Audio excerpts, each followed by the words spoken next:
black and white check. Woodpecker, a black and tan honeycomb tweed with beaver collar and cuffs. Another slant on fashion is Cheltenham Lady, a three-piece honey-coloured wool ensemble, all very snug. And that's important, for autumn may be icy. A top coat called Inverary in black and mauve flecked tweed has an impressive double collar which seems to say, be careful ladies when you choose your autumn mode, remember winter is on the way too. It's still pretty warm at Wallasey, among the finalists of the Miss New Brighton contest. First prize, a silver trophy, £200 and my telephone number. John Gregson, Joan Edwards and Harry Seacombe were judging. Seacombe injected goonery into the proceedings when he gave the winning sash to Marilyn Davis of Stockport. Here she is with runners-up June Dawson and Leela Williams. Give them all my phone number.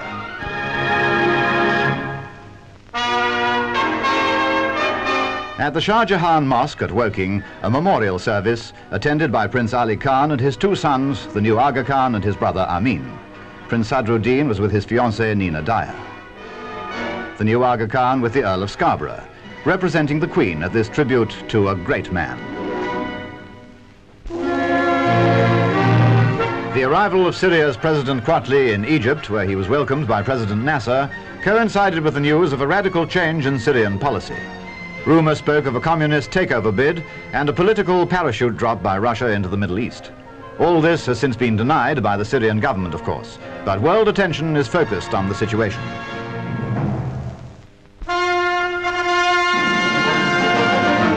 Yes, I know the soccer season started, but just before we say goodbye to summer, let's take a look at one of the grandest summer sports of all. Close hauled on Lake Ontario, these yachtsmen are sailing in the final race of a Challenge Cup series held off Toronto. What an attractive assignment for the cameraman on board. He certainly made the best of it as he filmed these details of a thrilling event. The racing yachts running home before the wind offer a sporting scene to remember till summer comes round again. Patient, placid and plodding. That's how you think of an ox, if you ever do. But here at a village fair in Germany, they seem to think of oxen as racehorses. A thoroughly sporting scene. And even if the pace is not killing, it's thrilling for the jocks on an ox. Some are unseated, defeated by the ungainly motion. No notion what to expect next. Only one thing to do, sit down in the saddle and ride 'em, cowgirl. Sit down. She won't sit down again for weeks.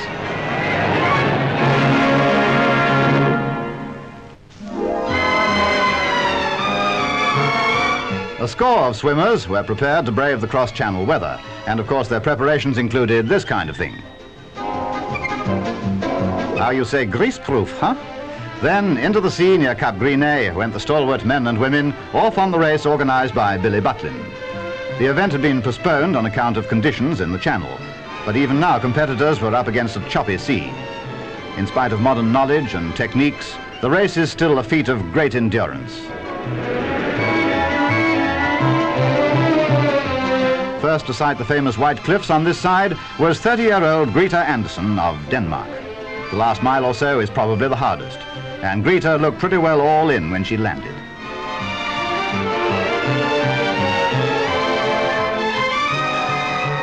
Nice to stop swimming, but as yet impossible to stand up.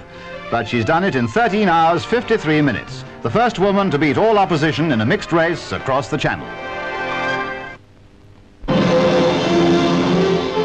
The high adventure began at the bottom of a pit, 400 feet deep in Minnesota.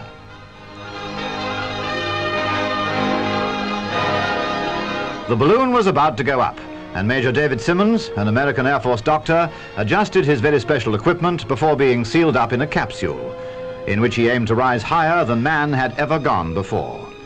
One of the objects of the experiment was to prove that human beings could live outside the Earth's atmosphere by taking their own atmosphere with them.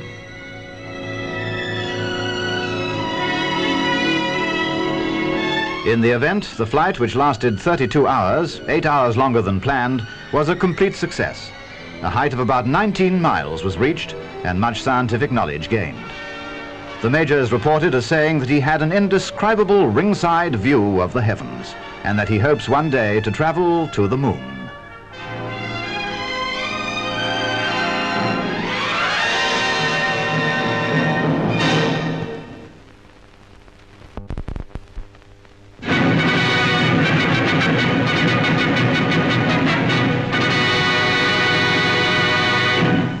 is Movietone. Geoffrey Shirley reporting. Staged at Edinburgh Castle, a big feature of the festival is the military tattoo. The Mounties provided a popular item. A detachment of the King's African Rifles showed perfection on parade.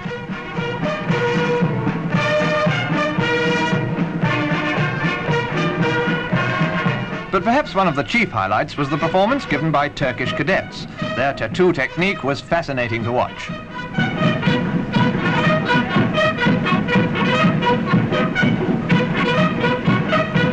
Finally, the band of the Turkish Janizaries, a regiment of foot guards whose formation dates from the 14th century.